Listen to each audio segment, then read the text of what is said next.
Welcome. Welcome. Welcome. Okay, Housewives of True Crime. I have a very, very special guest this week. Her name is Jules, and she comes right from the podcasting world, which is my favorite, and a true crime podcaster. She's an advocate, and she just is an amazing presence. We also, Jules, are going to be at two places together this year. Yes. We're both going to be in CrimeCon UK, and we are both going to CrimeCon Colorado, right? We are. I think we both are on Creator Row there. Yes. So, welcome, Jules. Tell us about yourself. Tell all of our disco biscuits how much of a disco biscuit you are and where you live, if you have any kids or married, what you do. Hello, Disco Biscuits. I'm so happy to be here. Thanks for welcoming me in here. I am a podcaster. I have the network Fire Eyes Media with my partner, Jen Rivera, and we have 6 podcasts under us. But what we are most known for right now is my long form podcast, Missing in Hushtown, which the whole season's out now, and then True Crime and Headlines, which is our weekly podcast. And I'm originally from Orange County, California. So I am from inside the gates of Coto de Caza, where the original Housewives started. I actually Yeah. went to school with the creator of the Housewives. And I knew a bunch of the girls on season 1 because we all went to high school together. So it's just a very interesting world to grow up in. But I'm now in Middle Tennessee. I've been married almost 16 years and I have 2 little boys and we live in rural Middle Tennessee. And I'm just out here trying to look at cold case crimes and stir things up in this small little town. Yeah. Okay. So, going from Orange County, and what she says is Coto Caza, it's like this little tiny um spot in a big Orange County that has the most expensive properties, and it's not far from the beach, so people really kind of love living there, and it has kind of a small town feel to it as well. It does. It does. And inside the gates, I mean, we'd have little parades for every 4th of July. I remember one year I dressed up as Betsy Ross, but I think it kind of more turned into like I made my best friend at the time dress up as the American flag and walk the parade with me. And I did her face in what I thought was makeup, paint kind of thing, but it was just lipstick. And by the end of the parade, she just was a bloody licking mess. And it Oh. just went horrible. And we thought we'd win best costume. And she's just sitting there in the heat all red. And it looked like a crazy. Oh my gosh, that's how you got into true crime, I guess. I guess it is. Actually, I actually yeah. I dressed up as Betsy Ross when I was little also. Yes, is that so She's a funny? good one, you know? She is, yes. She is a good one. So that's interesting. My mom was a cop in Orange County Sheriff's Department. Oh, She no went, way. yeah, she got a degree in criminal justice from Cal State Fullerton, and my dad was a lawyer out in Orange County, and on the bookshelves was like Helter Skelter. So, Yeah, so that's where you got into it. absolutely. Yeah. Absolutely. And then you went to Tennessee, and now you're in the rural area, and that's totally different than Orange County. It's very different, very different. I feel like I've been the same in each place, but I feel like who I am fits a little better in Tennessee. Uh-huh. But I do miss a lot of California. So many people I love are still there. Yeah, I do too. So I'm in Dallas now, but born and raised in a small town called Ventura in Yes. yeah, in California. And so it's actually kind of similar to Orange County a little bit. But I think if I ever move back, I would move to Orange County. Just saying. It's beautiful. It's good for small families too. And I mean, families with little kids, and there's just Mhm. endless activities there. But I mean, I don't think I could afford to move back No, right, that's the right thing. now It's because crazy. the exchange going from Tennessee to Yeah. California is insane right now. Yeah. It's crazy. Okay. Okay. So how old are your kids? They are 4 and 7 and Oh, 2 little. boys, and they kind of look like twins because they're about the same size. So we started a little later in life. And so my husband I'm 40, he's 45. We've got 2 little, I call them feral bear cubs. Cute. It's so fun. I love them so much. I don't ever really share them on social media, and especially in our town because I'm investigating a the longest unsolved homicide in my own town. And so I try to protect them from that, but they're Yeah. my whole world, you know. Yeah. Yeah, and that's actually kind of scary to I don't do unsolved too much only because I'm a little worried that there is somebody out there that is not going to enjoy my podcast the way that I do. Um, but it's a great thing to do because you really can get some answers that otherwise, just kind of are left under the radar. Absolutely. You know, it's about 3 miles away at Crow Flies where the girls disappeared here in Uh-huh. Grasslands. It's Jennifer and Adriana Wicks. And I mean, I've gone to dig sites and it took me 2 minutes to get there. Um, Yeah. I haven't been scared at all since I started, except in March, one of the key players in the case was released from jail and now he's on the run. Oh, he's actually on the run. No one knows where he is. He failed to show up to probation, um, and he's somewhere, and we don't know where he is. The only good thing is that he's pretty old, and I don't think he's capable physically of much. Uh-huh. But I've made sure to blast his photo everywhere because our county deserves to know. Yeah, that's true. And if you're on the run, what are you trying to hide if you didn't have anything to do with it? Yeah, are you on the run, or did someone kill you when you got out? Oh, well, that could also be a possibility, Yeah, those are especially in like a small area where there's a lot of open space. yeah. Yeah. Okay, so you are telling me the case today, and I'm very excited to hear you give me the story. So let's get into it. All right. Actually, before we get into it, Yeah. let me just tell everybody that I do an extra podcast on patreon.com/housewives of true crime every Thursday.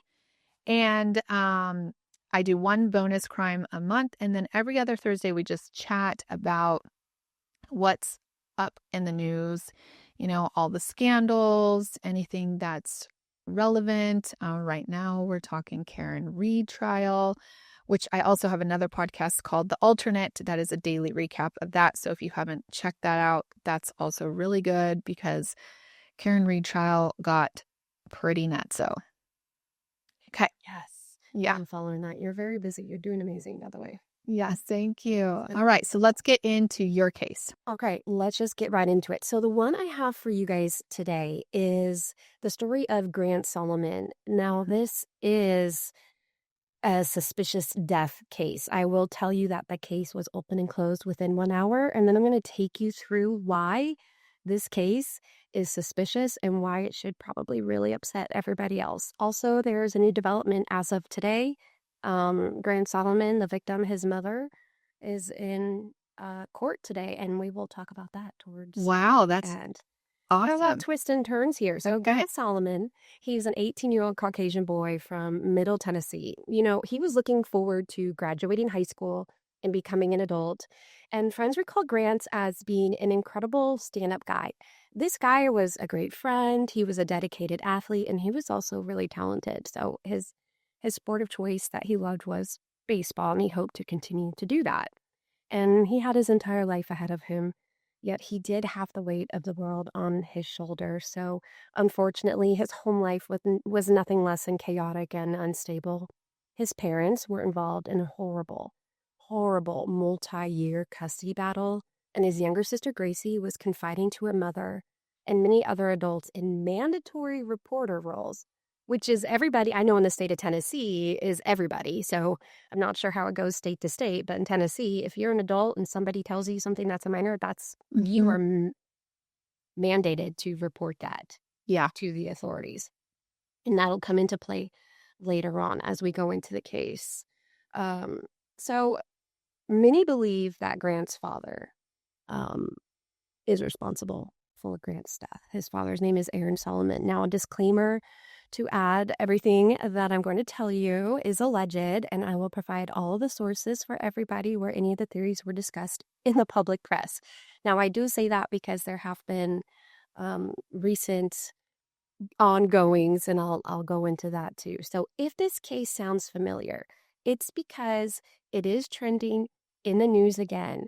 But this time, it's not because of Brandt, it's because of his mother. So, Angie, you guys, on April 11th this year, of 2025, Angie Solomon was arrested after she allegedly solicited an undercover cop for a murder for hire plot of her ex-husband, Grant Solomon's father, Aaron Solomon. And today, like I said, she's actually in court. I'm not sure as of right now when we're recording if she has been seen yet. Right up to this point, she hadn't yet, but we're going to see if the case will go to trial. Wow. So, how did we get to this point? Grant Solomon has died. His mother's in jail. Aaron Solomon, the man many people think are responsible for Grant's death, is not in jail. Grant's sister, Gracie Solomon, alleged that her father, Aaron, sexually abused her.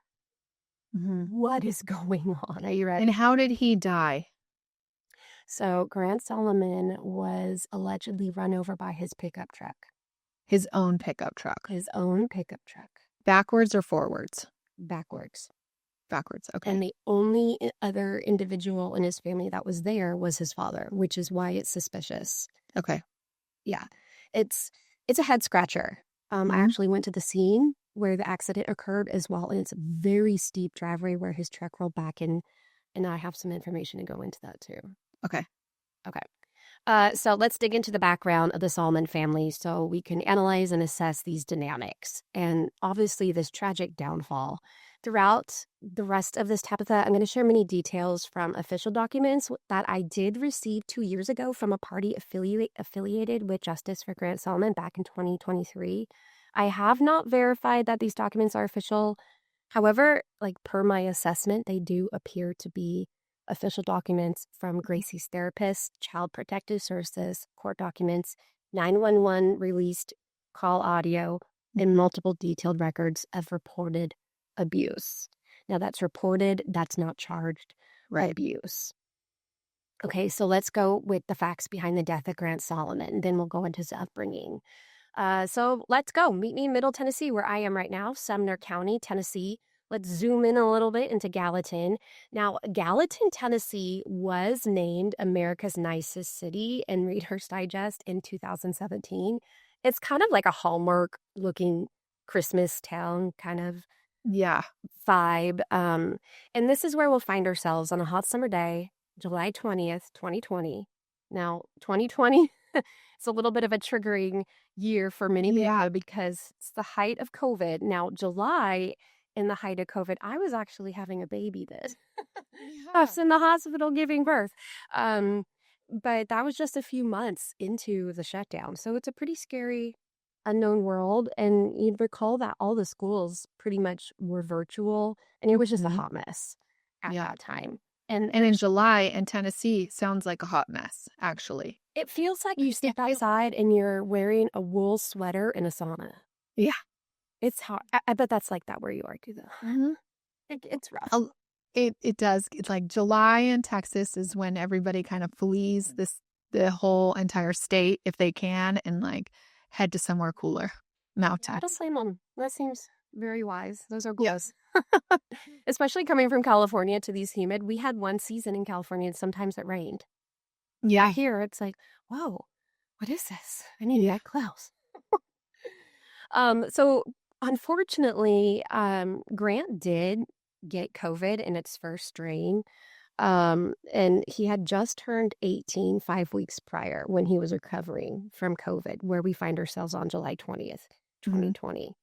And he told his mother, Angie, that day that he didn't want his father, Aaron, to be present at his baseball practice he was planning to go to. Now, this was a private session in Gallatin at a place called WPI. When Angie relayed this to Aaron via text, she didn't receive a reply.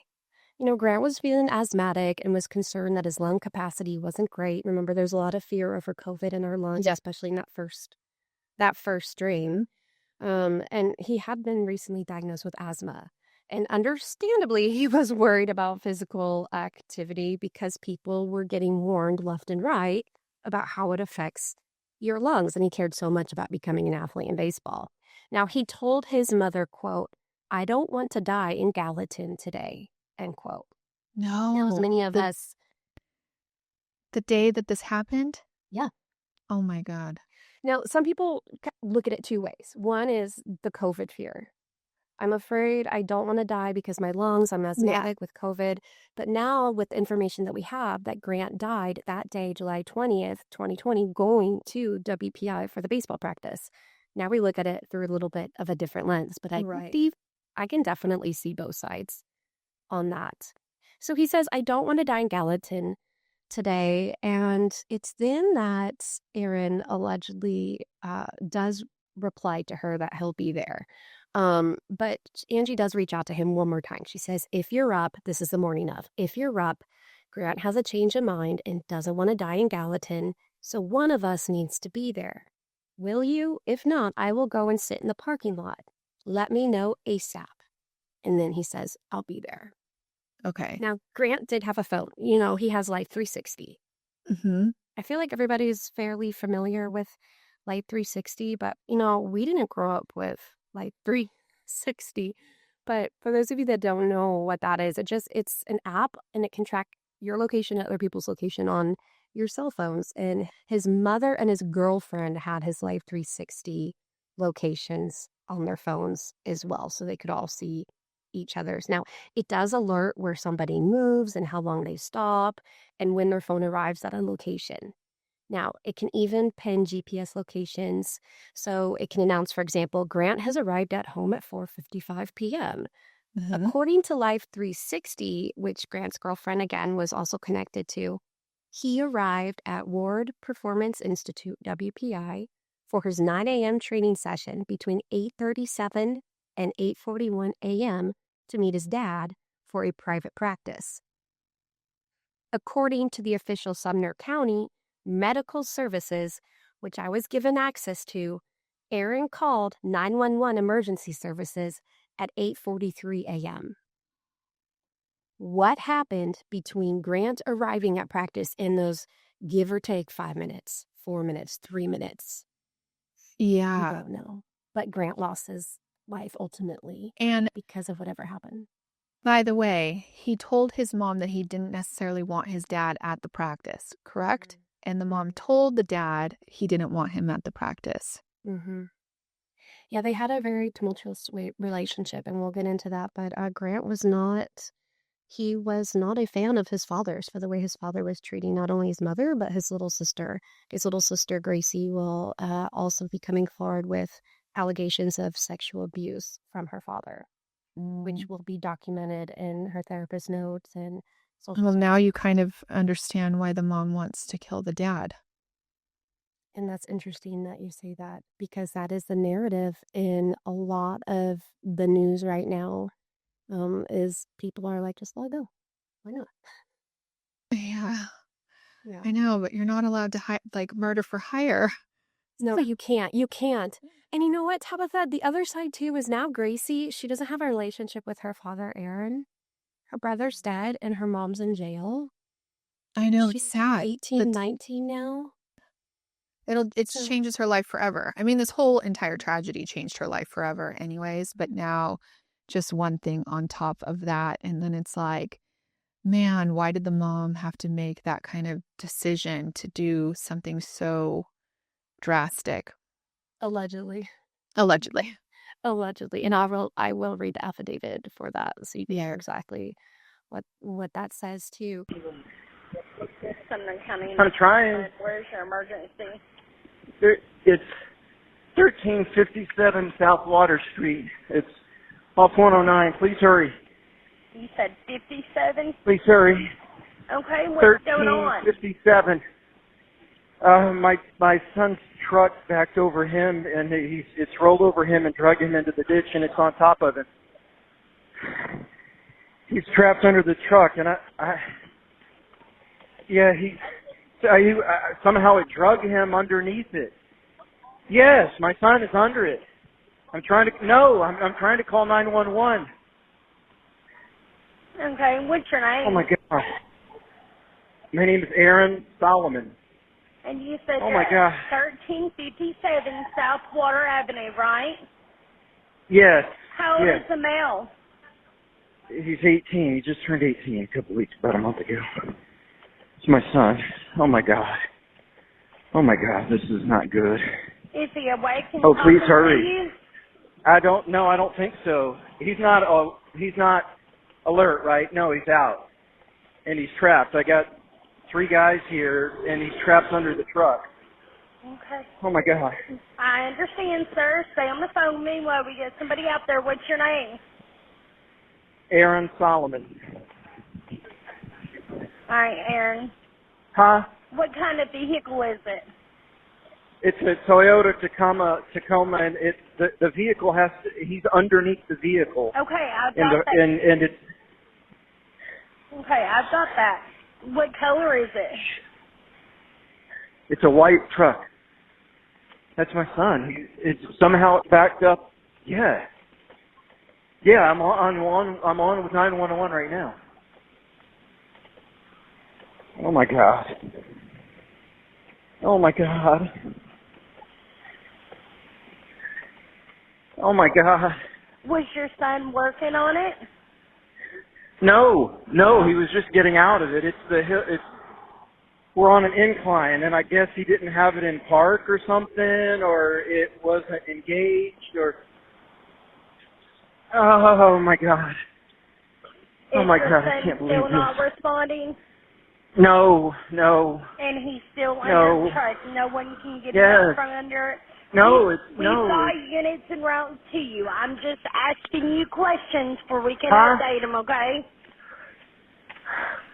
Can you check and see if he's breathing? Somebody's telling me that he's coming to. Okay. Maybe. He is waking up, Maybe. kind of keeping still. So he is Well, he breathing? can't. Yeah, he can't move. I don't think he can move. I don't know. Okay, I understand. No, he can't move. He's trapped. Okay, we got somebody en route. Now, when he wakes up, he might be scared.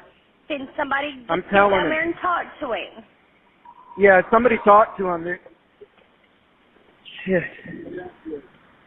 There's blood. Is he facing up or down?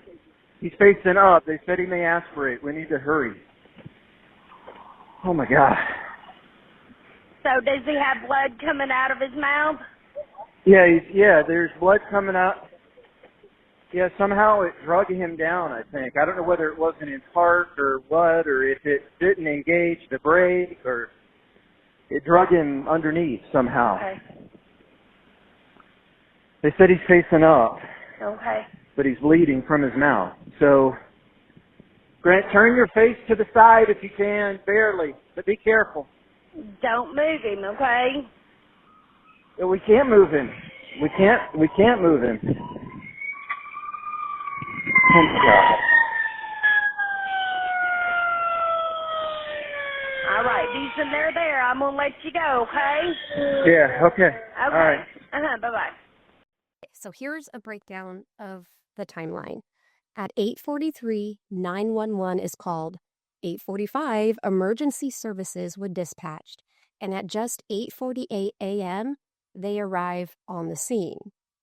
Now, again, that's according to the EMS report, the official report that I have. And according to the police report, this is what Aaron said. Aaron heard a loud crash at 8:45 a.m. Now, I know it might not seem, okay, with just a few minutes difference, but every minute counts when a life is beginning to end, especially when there's so many unknowns here. Mm-hmm. Now, before I tell you Aaron's claims of what happened to his son Grant, I want to share with you, Tabitha, his injuries. And I'm going to read this from the official EMS report if you're ready. Yep, I'm ready. All right. Upon arrival to scene, we find an 18-year-old male lying supine on large rocks in the drainage ditch, underneath the front of the truck between the 2 front tires. However, the weight of the vehicle was supported by the wheels and was not being exerted upon the patient. Mm-hmm. Upon initial impression, patient is noted to be unresponsive but breathing, and is noted to have some bleeding from the scalp, nose, and ears. Primary assessment is limited due to inability to access the patient. Initially, the patient's airway appears to be patent, but at risk of obstruction due to blood.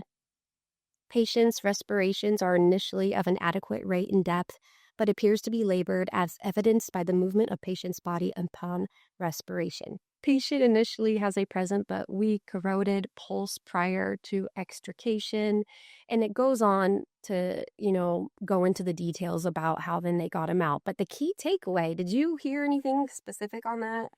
Like that the truck wasn't lying on him, and it looks like most of his injuries are on his face. And he has a very low pulse. So and labored breathing, meaning he's in a very distressed situation. Exactly. And Aaron Solomon would have known that as well if he had run down to his son who was under this truck, allegedly pinned under this truck. It also tells me that he didn't try to get his son out of... No, it doesn't actually sound like he's pinned under the truck. No, but he's under it. And so without... Yeah, so wouldn't you pull your kid out of the truck? Like one time when I was very young and I was dating a guy who had a kid, and the bed, he was like playing under the bed, he was like hide and go seek, and he was under the bed, and the bed kind of I don't know how it happened, but the bed was like kind of fell on him. And so I don't know how I did it, but I freaking lifted this bed with my own strength and pulled him out at the same time. Because you have the superhuman strength when something like that happens. You just, whatever like inside your body, you get this adrenaline and you can do things that you normally wouldn't do. And I think you act immediately. And so if your son was under a truck, I think you would immediately go and try to get them out. I would. Mm-hmm. Absolutely. And that's a great point, because that is a primal instinct of most people when a child, especially your own, is in danger. And that's one of the key factors to the people who believe that Aaron Solomon is suspicious in the death of Grant, because on the 911 call, he never goes down from the top of the parking lot to his son. He calls out to some people. Is he face up, face down? What? What do you mean? Is he face up? Is he face down? I don't know. I went to the scene. I took myself to the scene because I'm not that far away. And I made my husband record me. And I was at the top of the parking lot. Now, the grade is very steep. And I was at the top of the parking lot. And I can't see into the ditch, the drainage ditches, the big rocks too, from the top of the parking lot. I went maybe four seconds, fewer than 4 seconds, and in 10 steps, even booking it. That's all it took to go down and see. That's all it took. And what tells me was that Aaron stayed up at the top. And he never went down? Did not go down. Not How about the duration of the 911 call. I don't know at what point he went down, but he didn't know enough to know what condition his son was. Is he awake? I don't know. Is he awake? Oh. And he heard a loud crash. What do you mean you heard? So we'll go into that. That's weird too. Like you wouldn't hear a loud crash if it just like rolled over somebody. Well, I think what happened is... Or you would hear it once it like hits that ditch. Yeah, because when it goes back, the rocks are fairly... Yeah. They're fairly large. And interesting, I went and I noticed there's a storage supply place next door. And they do have cameras on that building next door. Mm-hmm. Exterior cameras. And I'm like, did anybody ever check those? Yeah. What the heck is going on? It's going to get a little bit more baffling as we go on. We're getting into the heat of it here. Yeah. So according to the Sumner Regional Medical Hospital's documentation of Grant's injuries upon arrival, cardiac arrest, cause unspecified. He had a TBI with loss of consciousness, so the brain injury, laceration without foreign body. He had a contusion on the other part of his head. He had a contusion on his right hip. And they just said that he was a person injured in a motor vehicle accident, one car accident. And so we're in agreement now, if we look at it with the hospital records and the EMT records that came to the scene, that he had head trauma. And he had a blunt force contusion to the back of his head. So what I want to know, like, was he bleeding out his ears and nose? And so did he enter cardiac arrest? Was it because of the blow to the back of his head? Why did he enter it? I don't have enough information on that. But what's missing on Grant's body and clothes, when you are allegedly being dragged under a pickup truck down a asphalt parking lot, down a hill, what would you have all over your body? You would have scrapes. Exactly. And he did not have the scrapes. He didn't have those cuts. He had no cuts or anything from the back. And was he lying face up with his feet underneath the truck and his head kind of towards the back of the truck? Mm-hmm. Okay. Yep. He sure was. So let's circle back to the versions of what happened and why it's absolutely wild that, given the information we have on Grant's injuries, that a more thorough investigation was not done. This case really pisses me off, if you can't tell. Yeah. Now, I have to say that there are many different versions, but by different agencies. And they have different accounts of Aaron's statement, which is also suspicious. So starting with the first line of contact, he calls 911. He tells the operator Grant's truck rolled over him and dragged him into the ditch. He uses the words trapped under the truck, which is interesting because he wasn't actually trapped, as we would find out. And Aaron would know if he had gone down to try to get his son out from under the truck. Yeah. Now, the reports clearly indicate that the truck's weight was not on Grant at all, and the Gallatin Police Department did have to lift the truck off Grant, but that was so the emergency medical services response team could safely transport Grant out from under the truck without causing more spinal injury. Because obviously the professionals aren't going to go in and drag him out. That's a lot of liability also. It's really dangerous. Right. But I think as a parent, I would. Yeah. Oh yeah. I would have just like, noodle, whoop, let's go. You couldn't stop me. Mm-hmm. You could not, even as a parent, if my kid trips, I'm like, chill out, let them see how they react first. Yeah. You could not, if I heard a bang, I would have flown on out. I mean, yeah, it is insane to me. But being different and being a horrible parent doesn't mean that you're guilty of murder. And I think that's why a lot of this is being talked about. And some people are in support of Aaron Solomon. I will say no official charges have ever been brought against Aaron Solomon. He's the only one who is kind of unscathed in all of this as of right now. Yeah. Now, he did go to Angie's initial hearing a few weeks ago when the charges were against her. I saw that he sat in the court. I thought that was a bold move. So Grant's truck is not on fire. The truck's not crushing him. He is still breathing. He is showing signs of head trauma. But we all know, like, don't move the head, don't move the spine. He claims that Grant's truck wasn't in park or something wasn't engaged when it was at the top of the hill. So he's now trying to offer reasons for the truck rolling back on to Grant. Now, he offers this information. It wasn't in park or it wasn't engaged. Now, he clearly doesn't know definitely what was wrong and why the truck allegedly backed over his son down the incline. But he says, quote, they said he's facing up, end quote. Now, he's referring, you heard earlier on the 911 call, he said there's 3 guys here.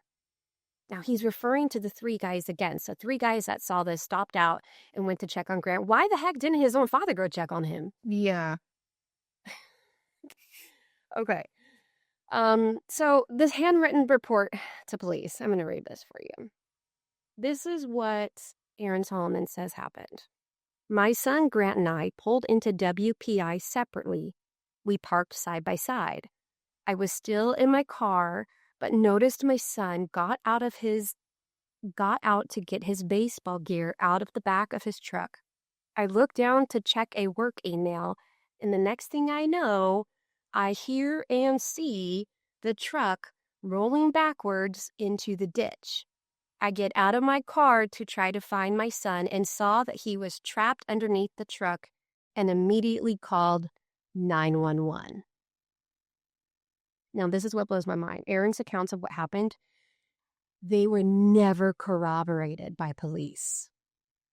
No testing was done, no investigation. And he says many times, I was checking an email when my son was dragged under the truck. Well, we can look at the timestamps. We can pull the data. We can see what he was connected to. Yeah. Every move that his phone makes. But they did not do that because they didn't suspect a crime. Now, let's talk about what they don't have. On the 911 call, Aaron says 3 guys are with him. Now, this call takes place at 8:43. 8:45, EMS is being dispatched, and 8:50 they arrived. But the 3 guys are not there by then. So between the 911 call at 8:43 and when the emergency services arrive at 8:50, these 3 guys have left. They didn't stick Where are around. these 3 guys? Now, I've listened to the 911 call so many times, and you can almost make out the other voices in the background. I do believe there was an additional person or 2 at the scene, but we don't know who they are. So we have no idea who they are. But I was wondering, okay, so maybe these guys just don't like police, or maybe they figured, okay, 911 say we can't do anything, let's just go. Or they, I don't want to. I can see young people being like that. Mm-hmm. And I believe that one of the initial beliefs was that they were guys working construction nearby. Okay. And so they didn't want to stay for police. They wanted to bounce before. But the whole thing is still super odd to me because they could have offered a lot more information. They could have at least told and shared, did Aaron come down? Was he acting weird? But we have nothing because they're just gone and they haven't come forward since. All right, so within 1 hour of police arriving, the case is closed. Just closed. Like, it's accepted. It's ruled a 1-car accident, and it's closed. Even after the official death certificate for Grant Solomon claims 2 things. That he's run over by his automobile and that he had multiple blunt force trauma. Now, here's what the hospital report says happened. So the hospital, and I'm reading this from the actual handwriting, so bear with me here because it's in hospital medical handwriting, guys. It says that they gave her his socks and shoes. That hers back to the mom. So Angie, all she was given from her son were his socks and his shoes. Patient with father about to practice pitching, put car in park, got out and went to get baseball bat out of the back of the truck. Dad thinks truck was not in park. Truck rolled back on patient, dragging him down a hill and into a ditch. EMS and fire arrived, extricated patient from under truck.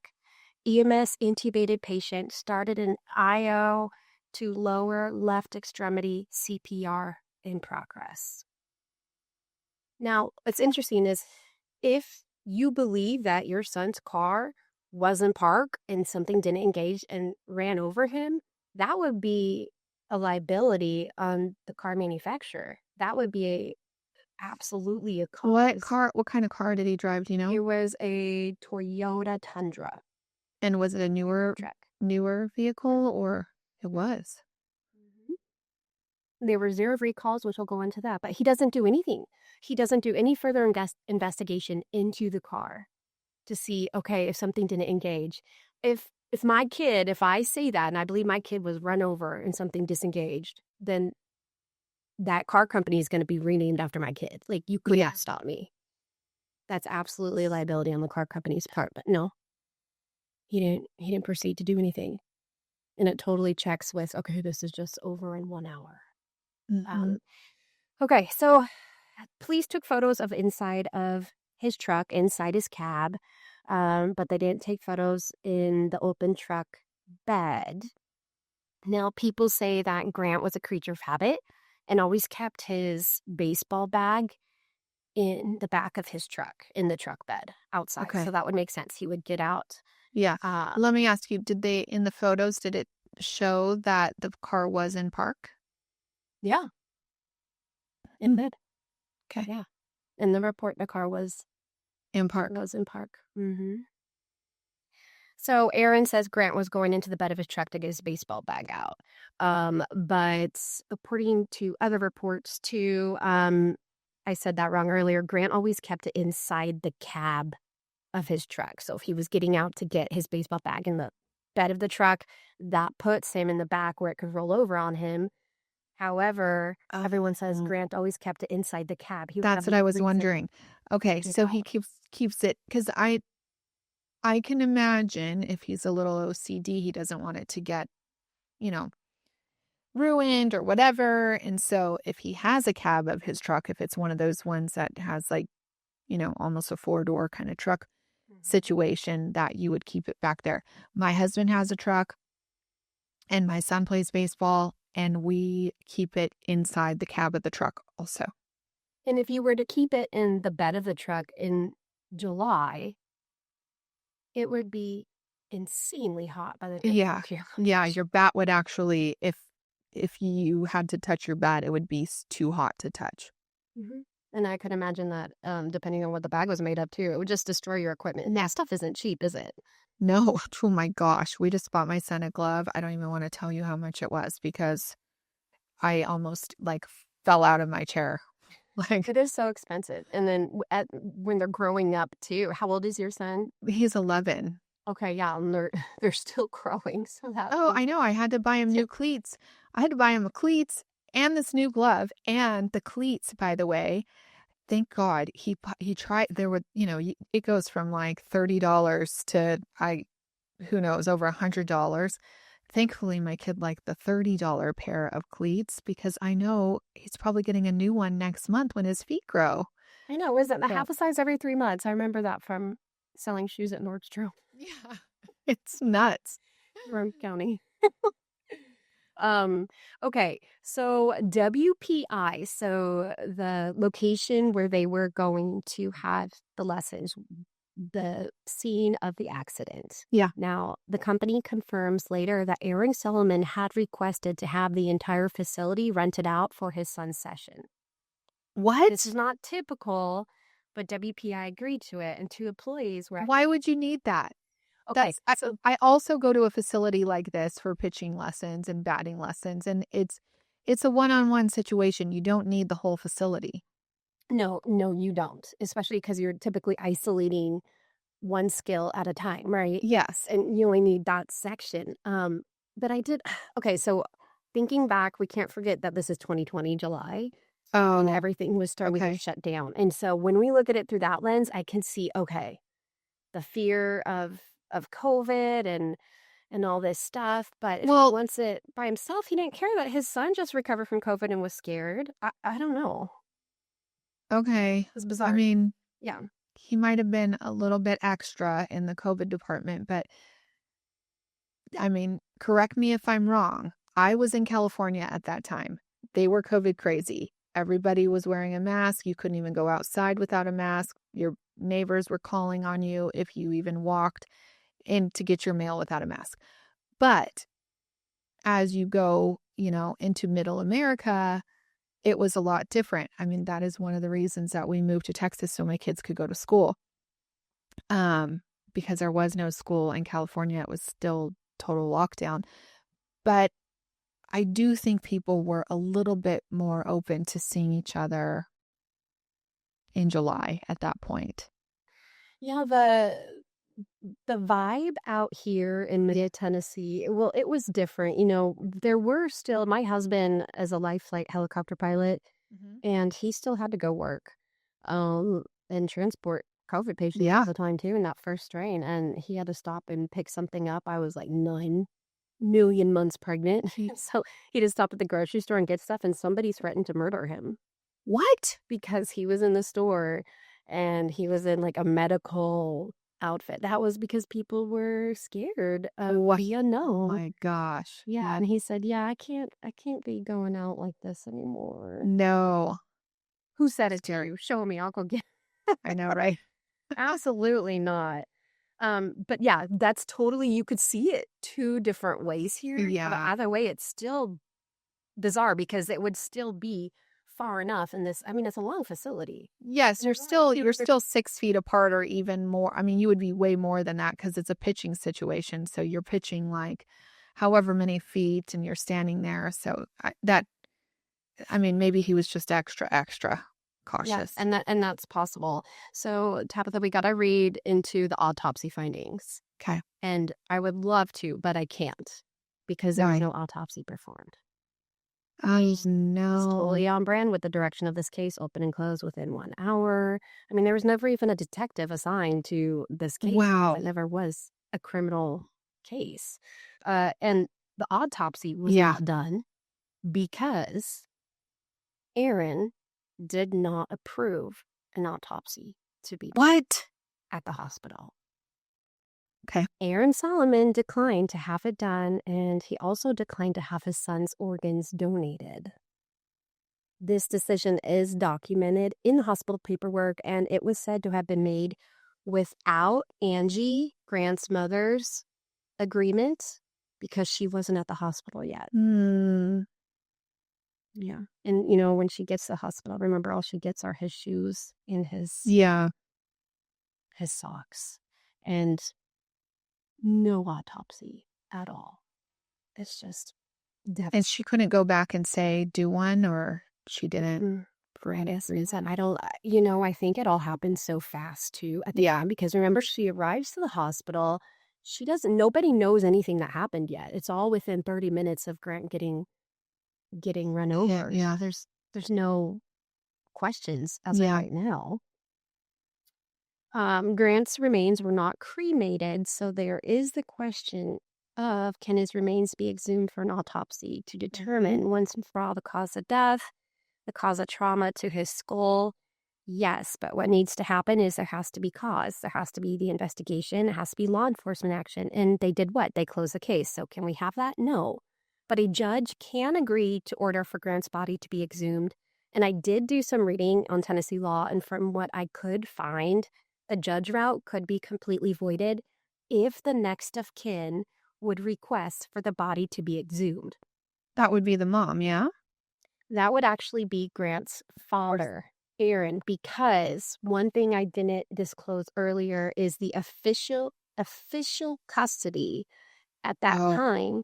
Grant was the dad. But Grant also had just turned 18 as well, so that would change things as well. But Angie didn't have the primary custody of the kids, although they were living with her at the time. Okay. It's super messy. And get this, a bat from Grant's baseball bag is missing. Now, you know what bats you have, even Wait, he does, it's like just totally missing? Yeah, it's never been found. Huh. They retrieved the baseball bag from the truck, his items, but there's one bat that is missing from his baseball bag that's never been retrieved. So why can't we find it? Well, nobody's looking for it outside one side of the family, obviously. But when we hear about contusions to the head, blunt trauma, and we know a bat's been missing, are you freaking kidding me? Yeah, right. Like, it's almost embarrassing at this point. I just want to say, put me in, coach. Yeah. Let's go do this ourselves. Gosh, the contusion to the back of the head, that could have caused Grant to go into cardiac arrest. That could be the cause of death, which, if it was looked at, could also have a case against possibly Aaron Solomon. But none of that was done. And to this day, none of that was done. Okay, so then we have the car. If the car malfunctioned and killed his son, did Aaron have it privately assessed?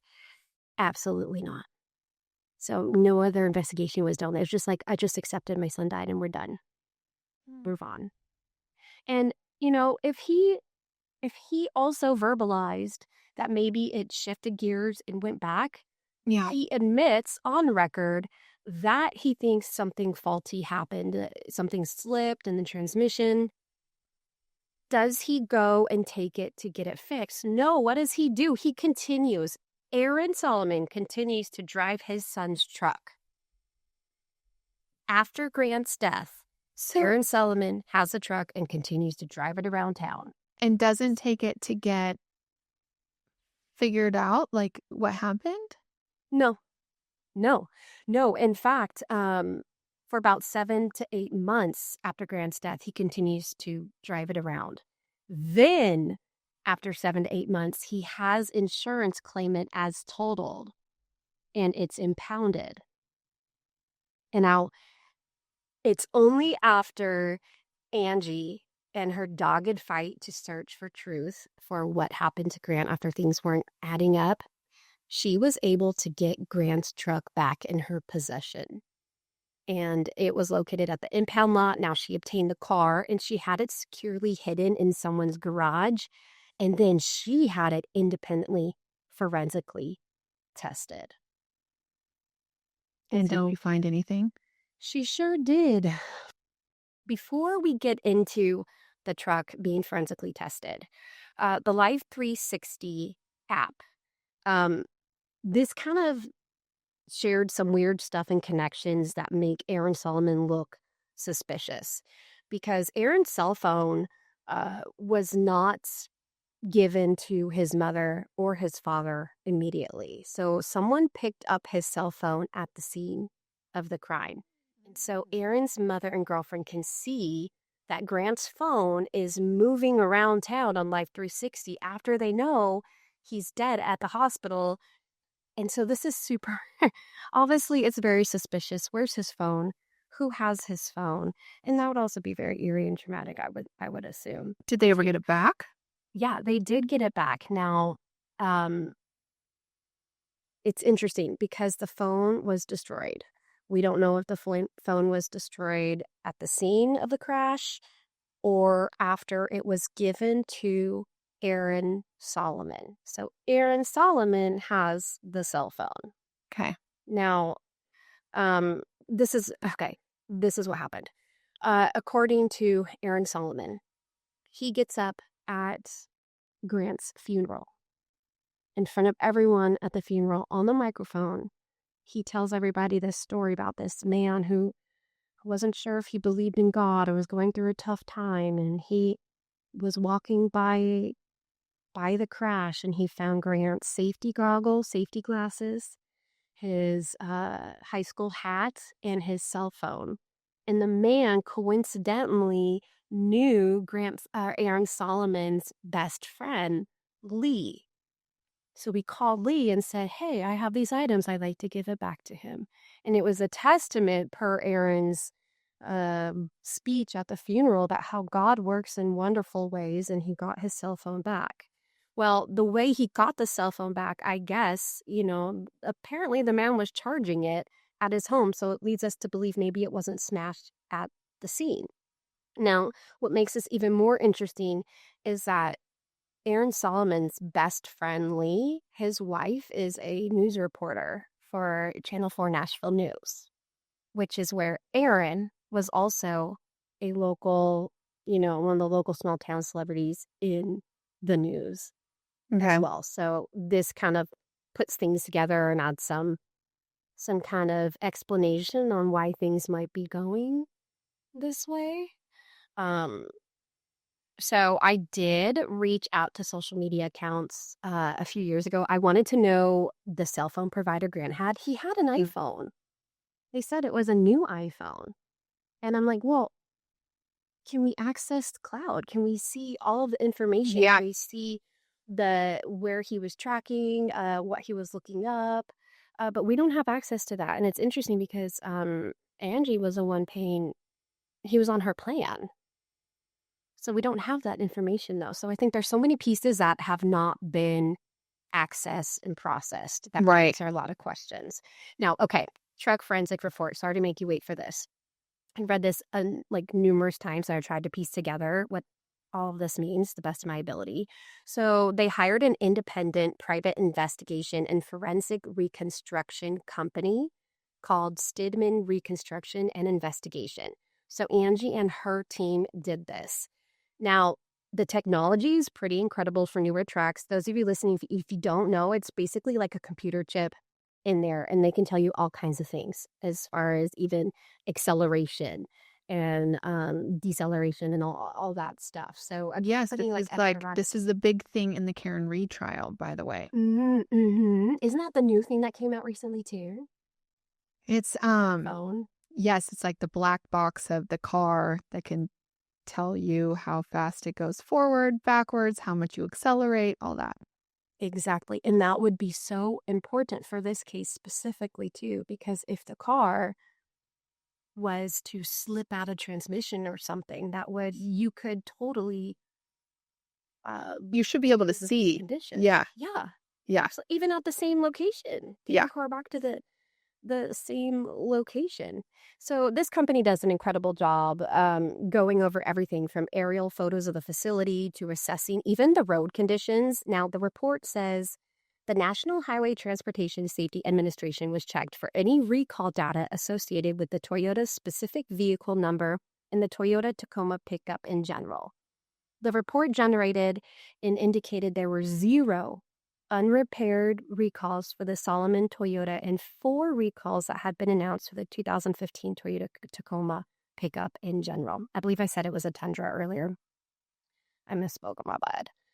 Now, I bring this up because this evidence is in the forefront with what we're going to find out about the truck, however we want it to end up. We need to go in the truth, because either way, this needs to end. This is still going on in 2025 today. Yeah. I mean, Angie's probably sitting. We can probably look it up and see what the court even said if it's already happened. It's 1:00 here in Tennessee. So here's an excerpt with the concluding results of the truck inspection.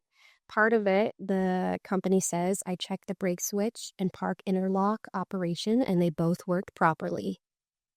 So that tells us right away that the brake did not slip. We also tried to roll the vehicle back and forth while in the storage building, shifting it in and out of park several times, and it worked properly each time. We also parked the vehicle on an uphill grade, approximately 3% grade, with the vehicle running and shut off, and had no issues with it moving. So right now they just dispelled all of the theories. And they did forensics on Grant's socks and shoes. Remember, those are the only items that Angie were given back, and this is the report.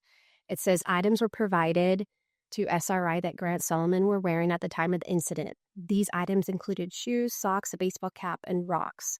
SRI investigators performed Blue Star forensic luminol blood enhancement region on these items to determine if blood were present on specific items out of characteristic where this type of evidence should or would be.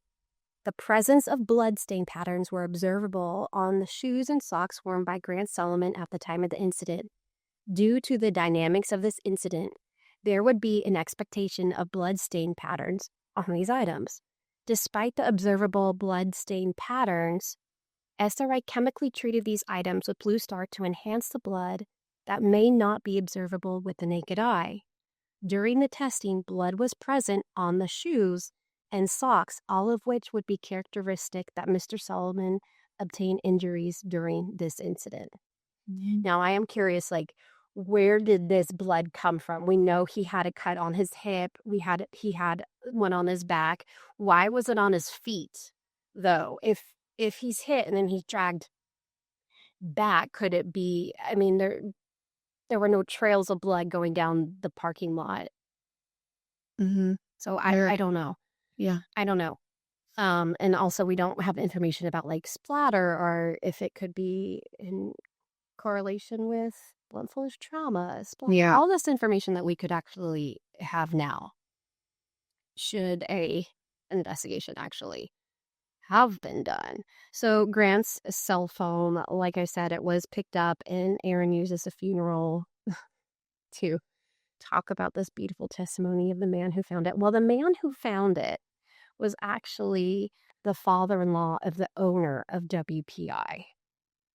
And so he was also friends with Aaron's best friend, Lee. So we have all of these weird connections back to Aaron, and it makes sense that, okay, so Aaron probably knew these people through friends of friends of friends. And like you said earlier, small, tight-knit communities. And sometimes that's horrible when you have things like this happen. The Good Old Boys Club. And I don't even, why was he there just walking around the scene? I did go to this ditch, like I said before, and we did put my husband's truck in neutral, even if it did shift at the top, and try to roll back. And we didn't roll back. We have an F-150 truck, but it was eerie. I went and laid down in the ditch too. It was very eerie to be a seam spot, but I wanted to see for myself, boots on the ground, and see what this was really like. So Aaron Solomon, he has connections to the governor of Tennessee, Bill Lee. Now, Bill Lee and Aaron Solomon go to the same church. So Gracie and Grant both attended Grace Christian Academy in Franklin, Tennessee. And that's where Bill Lee's grandchildren go. That's where he goes to church. It's very interesting how connected they are, because people have been pleading with Bill Lee to open this case and look into it further, and they refuse to. And a lot of people point to that, like, okay, hey, this is corruption. What's going on? Okay, and then we have the messy relationship between Aaron and Grant. Right before this incident, Aaron was going to testify against, Grant was going to testify against Aaron in court for custody over Gracie. Now, Gracie wanted also to get her story out there, and Grant wanted to protect his little sister from the physical and sexual abuse that he believed his father was actually doing to his sister Gracie. Whether or not it happened, it's just, what he believed. There are multiple Department of Children's Service reports that I have read about Gracie alleging her father sexually abused her in the bathtub. She did report it to her mother, to her teachers, and the children were granted legal custody of Aaron. But in 2018, they ran away to live with Angie and were able to be with her for 2 years. So that's why they were with Angie, even though Aaron had the main custody. Yeah, exactly. And that brings us up to 2020. Now, Aaron was respecting their space, but when Grant died in 2020, he started demanding Gracie come back to be with him. Now, it starts with Aaron and Angie. All of this starts, they had a 6-week quick relationship when they met. Finding out they were pregnant with Grant, they got married, and then Angie alleges that the abuse began immediately. She says Aaron was controlling, belittling, and harmful. Angie is a doctor in pharmaceuticals and was seeing a therapist whom she was confiding in about the abuse. So the abuse is documented in therapist notes. Okay. We don't have Aaron's side of this because he hasn't come out to speak about it. He's been very quiet about it. We have, he did sue Angie later for all of these claims that she came about and saying, but we don't have anything that he says because he's remained extremely quiet about it. But this is kind of trippy. Back in 2012, Aaron Solomon's aunt dies. Now, she leaves him a lot of money, $100,000 a month from the estate. So he's not hurting for money. It's January of 2013 when Gracie first tells her mother about Aaron allegedly touching her in the bathtub. Now, that's January. Fast forward to May, just a few months, that's when he starts receiving the monthly money from his aunt's estate. Now, in May, Angie claims Aaron tries to kill her by strangling her with a blow dryer cord, and she says Grant witnessed this. But she did not want to involve her children in any more events, so she stayed quiet. Now, on May 10th, Angie spends all day with her kids at school chaperoning an event. When she returns, her parents and Aaron tell her she has to go to the hospital because she attempted suicide the night before. She claims Aaron tried to kill her. And that Grant even saw it. And he's saying, you tried to kill yourself. Whoa. You need to go to this hospital.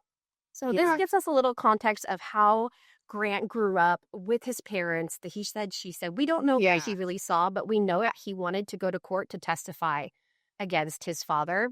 Wow. It was said that part of the negligence on the mandatory reporter side in Tennessee was that people say he went to the administration at his school, Grace Christian Academy, and that he went to talk to them about the abuse from his father. And the school says, no, that's not what he came to talk to us about. He came to talk about his relationship with Christ. So, I mean, and that's, we can't dig into that because that's like full stop. Yeah. Right there.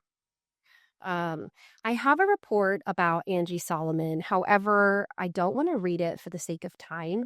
But it does say that it does not appear that Angie Solomon is lying about the abuse, and it does not appear that she made a suicide attempt. It does not appear that there's any evidence that the patient tried to hang herself.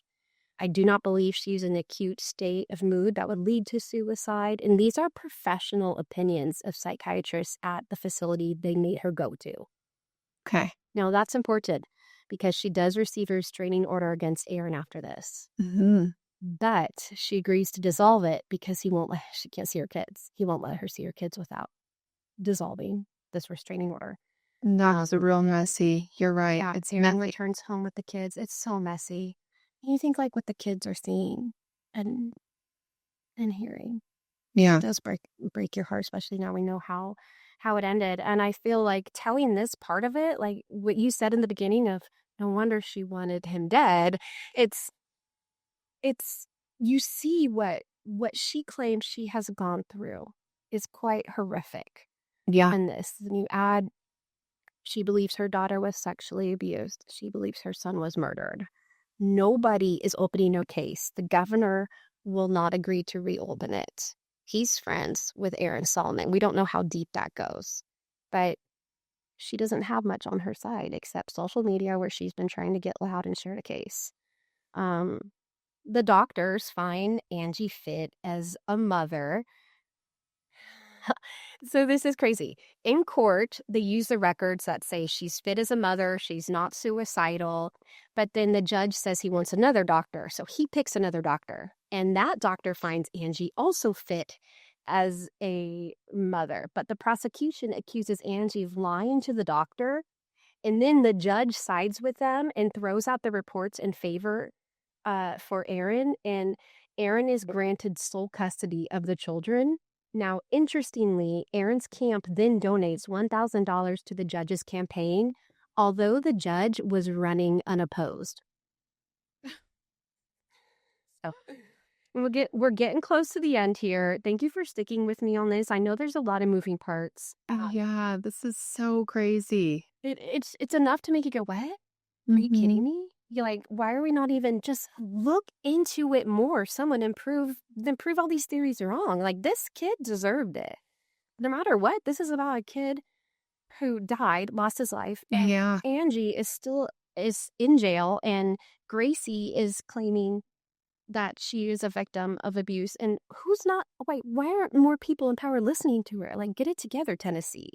There's a lot to the story. The bottom line is this. Angie's supporters believe that Grace Christian Academy did not protect Gracie.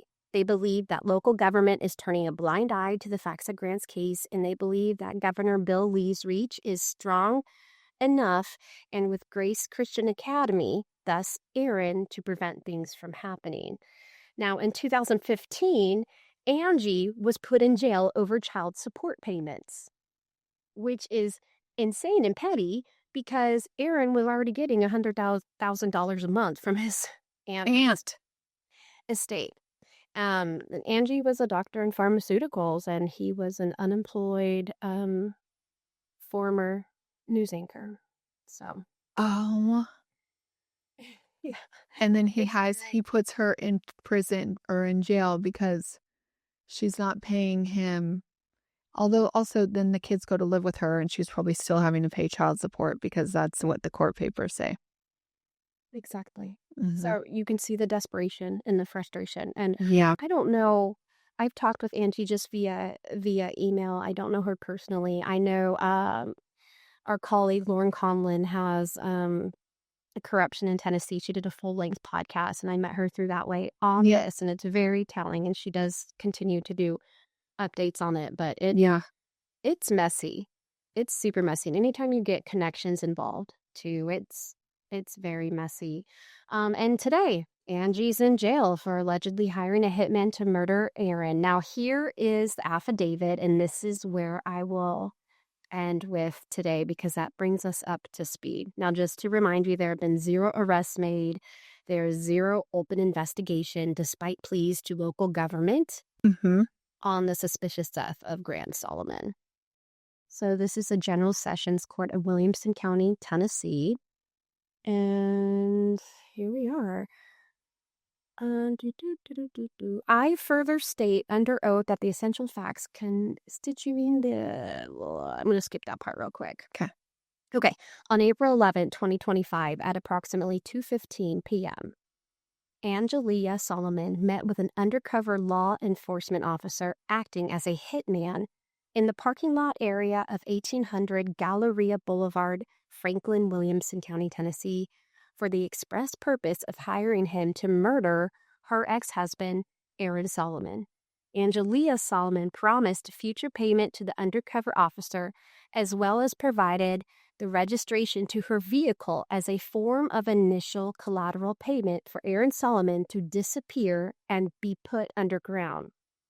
Angelia Solomon stated that this would provide her daughter access to a trust fund. Angelia Solomon provided the UC undercover with information on how he could find Aaron Solomon, places he may work in the area where he lives. This constitutes the offense of solicitation to commit first-degree murder. And that's what she's in court today. See if there's enough evidence to move forward and go to trial for that. I did look it up. It doesn't look like anything came up yet. But that's not good.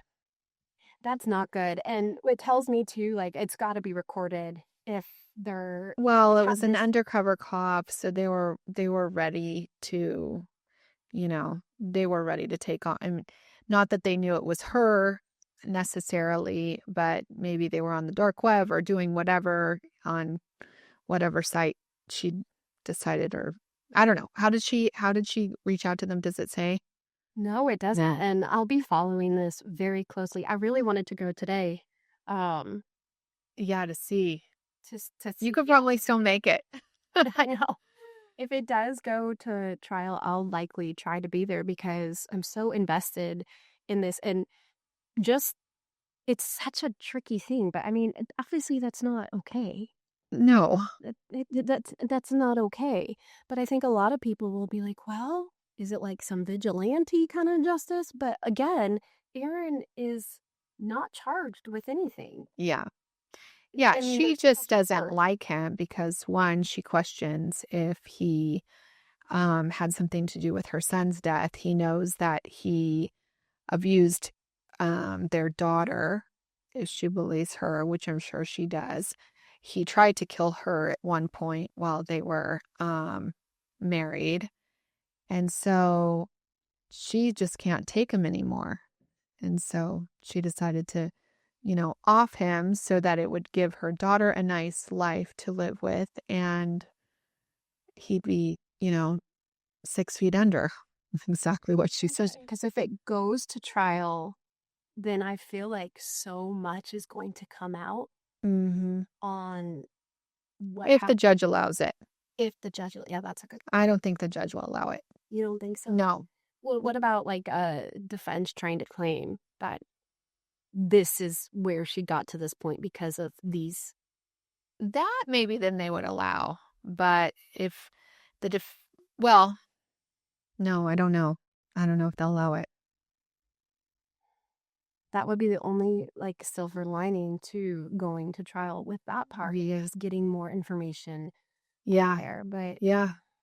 Poor Gracie. That would be good because then they can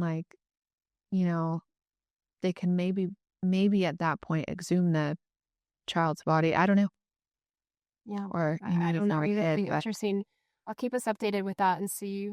Yeah. Well, thank you. That is a crazy case. You really hope that he wasn't murdered by his father and that something just wacky happened with his truck. It doesn't seem like that is what happened, based on like the limited forensic evidence that they did, like, or that his family kind of technically did. But man, that is such a sad story also because Grant really did seem like a disco ball. You know, he was going places in life and really had it together. And I have a special place in my heart for these baseball players. So that's really sad. Rest in peace to Grant. And hopefully, you know, his spirit lives on and he can, whatever is supposed to happen, maybe he can on the other side kind of mold it to wherever it's supposed to be. Yeah. Yeah, justice for Grant. Either way, to get answers. The family needs to move on. And unfortunately, this new murder for hire. Yeah, that's not going to help the sister. That is for damn sure. Exactly. So thank you for having me. Yes, thank you for coming. Tell everybody where they can find you again. Yeah, on Instagram at your host Jules, Jules, or you can go to fireeyesmedia.com and check out all our podcasts. Absolutely would love for you to check out Missing in Hush Town. That's the one I'm doing in my own backyard right now. Okay, good. All right. Thank you for coming. And I will see you in just a bit at, actually, I don't know if this is going to come out before or after a CrimeCon, but I will see you at CrimeCon. I'm super excited and we'll hang there. It's going to be a good time. Absolutely. I can't wait. All right. Clink, clink.